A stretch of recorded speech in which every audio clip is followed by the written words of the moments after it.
Now we're back here in Rabbi Tatz's Sefer on Bechira, on free will, and we're talking about the great people who do sins and why it is the answer that he wants to... First of all, there's two things we have to understand.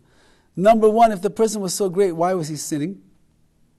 The greater the person, we expect more from them. We expect them not to sin. Yeah, meaning when that guy on the Chiefs hurt his foot, the quarterback over there hurt his foot, we expected him to get back in the game and win the Super Bowl. That's what we expect. He's the MVP of the whole NFL. So his foot hurts. You push through it. You're making millions of dollars over here. This is the game of your life. So you'll push through it and you'll win. So we expect that. So if the Torah tells us that there are great people that sinned, see, that's relevant. Yes, that's relevant. I'm telling you. I will bring it into the relevancy over here. So if the Torah tells you about the great people, they're tzaddikim, they're perfect, we expect them not to sin. So how could they have sinned? So that's one thing. And number two, the Gemara tells us, if you think that they sinned, you're wrong. They didn't sin. Yeah, but it says in the Torah that they did sin. So how does it work, number one, that they did sin? And how does the Gemara come along and say, well, really they didn't sin? Either they did or they didn't. So this is the questions that he's coming to answer. We're not going to get the full answer yet today, but he's still building up the case. And remember, we spoke about this idea of Yeridas Hadoros, the generations are going down in every single generation. We're getting farther and farther and farther away from Har Sinai, farther away from the source of what makes the Jewish people, that experience by the mountain, where we all were elevated to the level of prophets and we heard the voice of Hashem and we were on the heightened level of spirituality. And the farther back the generations go, the closer they are to that. That means the holier people they're going to be. So he says like this: the resolution of this problem lies in understanding that the Torah judges each generation's failures at its level. So each Torah hero at his. So whoever that person was, that's where they're being judged. Which means that what? The Torah holds its great personalities accountable at their level of greatness. So when it declares that King David sinned, the Torah says, King David sinned, David HaMelech did something wrong. That means at his supreme level, he was guilty. Okay, so he was guilty. He made a mistake. He did something wrong. He's the MVP of the Torah. So on his level, he did something wrong. So then why are we not allowed to say that he did something wrong? Why does the Gemara come along and say, no, you thought he did something wrong? He didn't do something wrong. Why? Hashem judged him on his level. So he says that it's the only meaningful standard by which to judge an individual's personal behavior is that individual standard. An amateur is going to get judged according to his standard, and then it's going to have to be obvious, as he's going to point out, what right does the amateur have to judge the professional? You know, everybody sits around and they're the armchair quarterback, and they're calling shots, and they're telling this guy who's the MVP everything that he's doing wrong, but you never stepped on the turf a day in your entire life. You don't even know what the pressure is. You don't even know what the intensity of that front line of a bunch of 350-pound giants is chasing after you and screaming and yelling, and the fans, 100,000 people. You don't even know what that's like. You don't know the pressure of trying to find your receiver open in the touchdown over there, in the end zone, to get the ball to win the game. You don't know what that's like. So how can you, sitting there with your beer in one hand and your chips and dip in the other hand, while you're scrolling down to see if you're winning or you're losing your money, how can you tell the guy what play to make? He's the professional, you're the amateur. David HaMelech is the professional. We're the amateurs, we can't even compare ourselves. So what right do we have to tell the pros of what to do? And that's really what he gets into right now. Because when the Talmud says that anyone who says that David sinned is mistaken, the meaning is that a judgment made from the vantage point of one level about another is likely to be categorically inaccurate. Meaning Hashem can judge David HaMelech because he understands. But I'm 2,500 years later, living in Tarzana, California, I can't even imagine the life of David HaMelech. So how could I judge? So he says, imagine the following scenario. He says you have two world-class renowned brain surgeons, and they're operating on a difficult and a delicate case. And there's a junior medical student who's standing around watching as he's training to become a brain surgeon himself.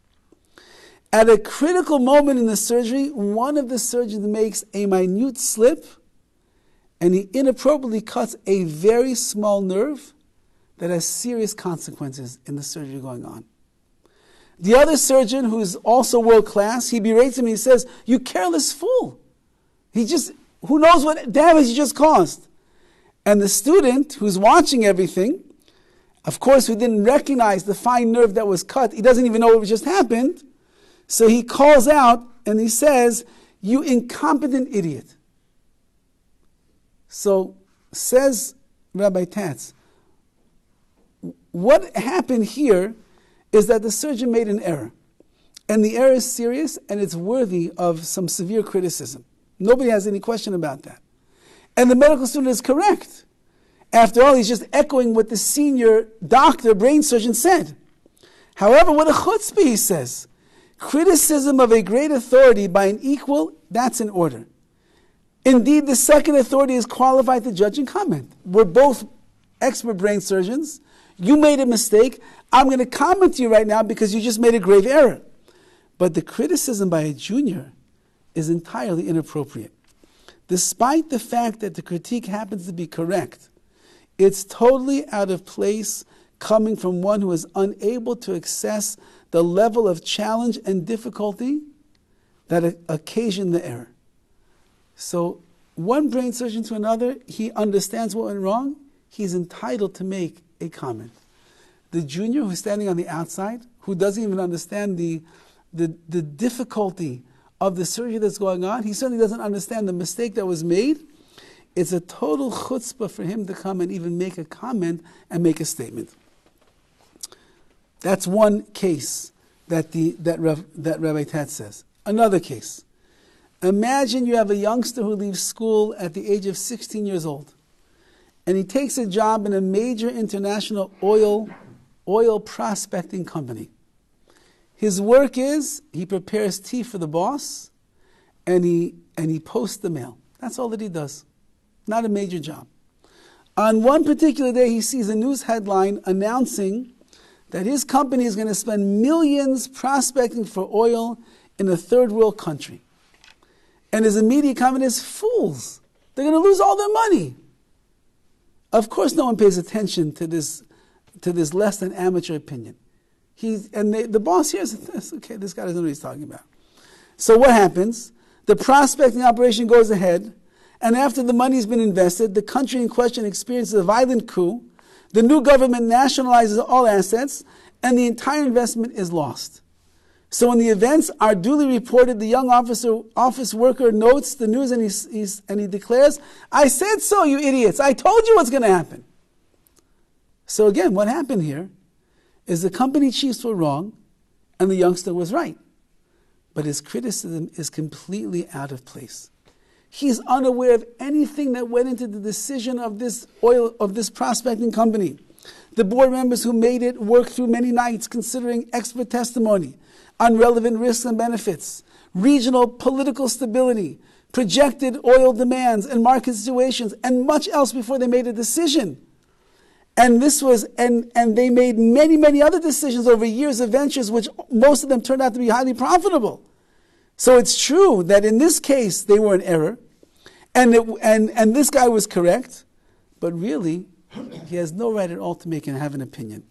His criticism is correct at a superficial level, but considered more deeply, it is. But if considered more deeply, it's purely irrelevant because he's not an expert. He's just the guy that gets tea and posts the mail. He doesn't know anything. So Rav Tatz writes like this: he's incompetent to pass judgment, and his gloating is inappropriate as well. Despite the fact that the senior executive who made this decision, they're going to have to answer for their failure. It could be that they're going to lose their jobs. All that's true. But this little worker over here is not capable of meaningful comment, because even the worst decisions that those executives ever made are above his level of competence to judge. So the distance between the two is off the charts. And that's really what he's going to get into right now. This is going to allow us to understand how the great people of previous generations made mistakes, but how we ourselves, on the low levels that we are on, we're not on the same plane, don't have a right to accuse or to belittle or to criticize what great people, for example, like David HaMelech, and we'll see others, what they did. We'll save that for the next time. We'll see you on Wednesday morning. Thank you.